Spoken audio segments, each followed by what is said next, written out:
大家好，欢迎来到红色口袋，我是鱼竿。今天要跟大家来聊聊宠物沟通。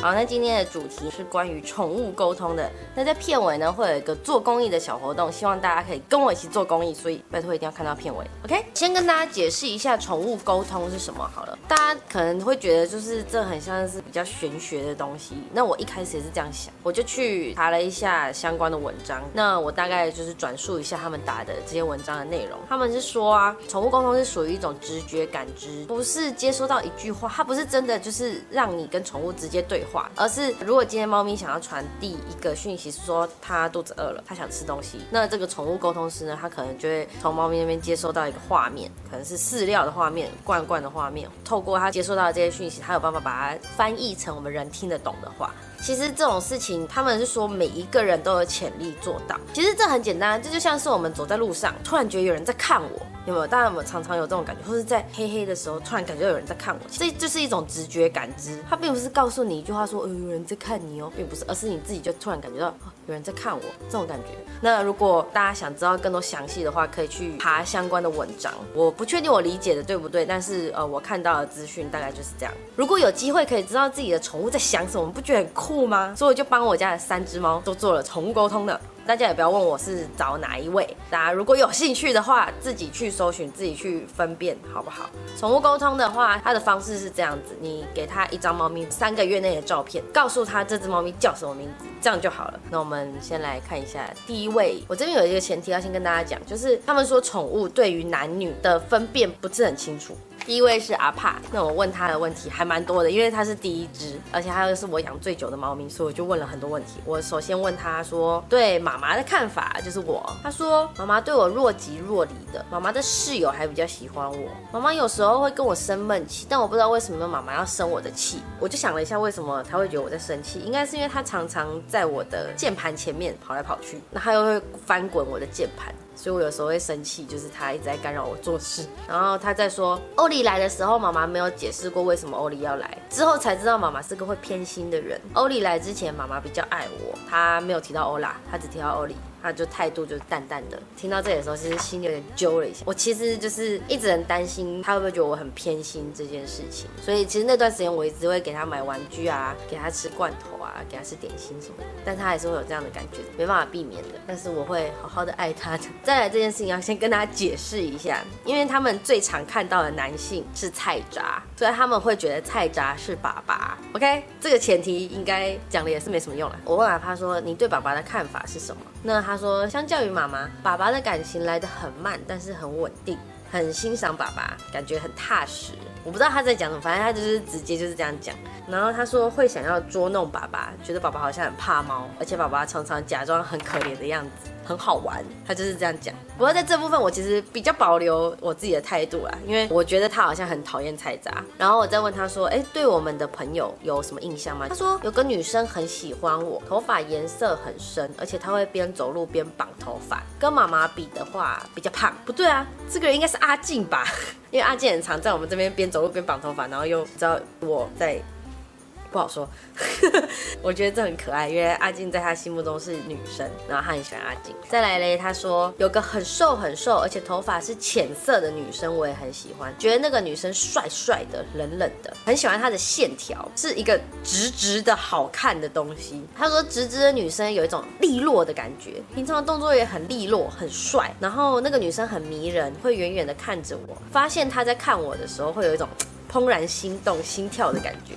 我不确定那个女生喜不喜欢我啦，但是那个女生一直偷看我，我觉得不太好意思。对，然后我就想一下，这边应该是在说呱呱，因为呱呱是我们这边最直的人。然后再来就直接问他对欧拉跟欧丽的感觉是什么。他说欧丽好像比较会撒娇，因为妈妈比较疼欧丽的感觉，而且欧丽知道所有人都喜欢她。然后她是我们这边最爱乱尿尿的猫咪，我不是很喜欢他们2个。我这边已经讲得很好听了，这2只一来，大家的反应都太大了，抢大家的焦点，抢得非常的明显，而且拔高音的状态常常发生。他指的拔高应该是哇，好可爱哦，怎么这么可爱？大家已经很久没有这样对我了。有人提醒过要尊重我，要摸摸我，还要跟我玩，但大家好像都很敷衍。一开始2只不太亲近我，会自己玩，但一阵子之后就很喜欢弄我，甚至还会一直推开我，然后一直抢我的位置，默契很好，很令人发指，很烦。但是大家都不花时间解决问题，虽然有点讨厌他们，会强迫我陪他们玩，但更讨厌你们的转变太大了。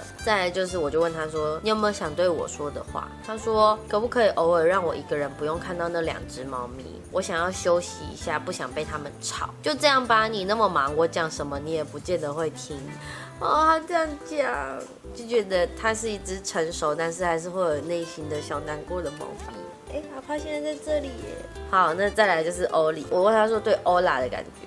他说他觉得欧拉是哥哥欧拉常常弄我，而且打我，他甚至把我的右眼弄受伤过。欧拉很爱一直打我，被打到大家来不及救我，都压到我身上了，好痛哦。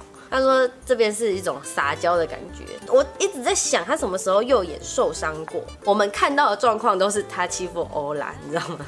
就是因为时间有限，我就直接问了为什么要乱尿尿。他说哪有，那个是欧拉啦，我不小心的只有1次，其他都不是我。但是我们其实发现是现行犯，就是尿尿 ing 的他。你们对欧拉好凶哦，你们不要这样好不好？而且你们关错人了，因为我们有的时候猫咪乱尿尿，我会把它关起来，关在厕所里面。他说你们关错人，我是踩到欧拉的尿尿啦。然后从公公司跟我们说，他不太想继续讲尿尿的事情了，因为他自尊心很强，他不想承认是他尿的，也不想被其他的猫咪看到自己被骂。然后顺便跟我提醒了一下他的大便不太顺畅的这件事情，他可能就是觉得他的肠胃不太舒服。然后再来就直接问他对主人跟其他猫咪的看法。他说我比较喜欢妈妈，也就是我，因为一叫就会来。爸爸是一个相对起来比较公平的人，对3只猫都差不多，希望爸爸可以改正，对我好一点。阿帕好懒惰，都不太动，我怕他死掉然后我就告诉欧里说，可是阿帕说他不想动啊。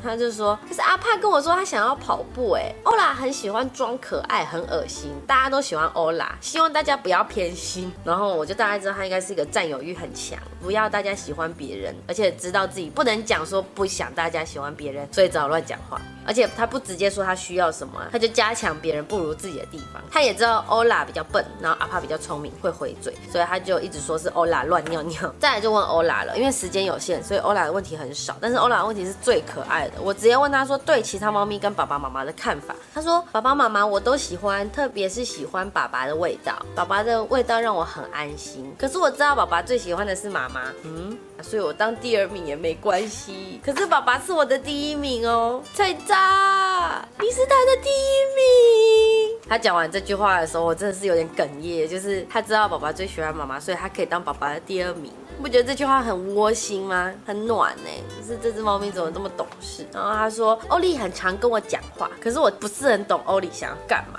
如果没有跟上欧里说的话，就会被欧里骂，而且还会被他咬。他说欧里的脾气很不好，为什么他脾气会不好嘞？爸爸妈妈都不会脾气不好呢。我还是比较喜欢阿帕，因为阿帕的感觉跟爸爸很像，可以依靠，而且都是很爱睡觉的人，然后这种感觉很安心。有时候看着阿帕跟爸爸，看着看着我就睡着了。他说他不会觉得谁比较喜欢谁，大家我都很喜欢，但是最特别的是爸爸。欧拉好喜欢菜渣哦，而且我跟你们讲真的，他最喜欢跟菜渣待在一起，他比较少来找我，他真的是超级爱菜渣的，这个我蛮认同的。大概就到这里，然后我最后就说我想补充问一个问题，就是你们发现欧里乱尿尿的时候，欧拉跟阿帕的感觉是什么？阿帕就说，我第一次看见欧里尿尿的时候吓到了，我不敢靠近那边觉得怎么可以有人这样。我甚至思考过欧里是不是坏掉了，为什么不去厕所上厕所。然后欧里尿尿的时候，我有提醒他过不要这样，人类会生气哦。但是欧里跟我说是欧拉尿的。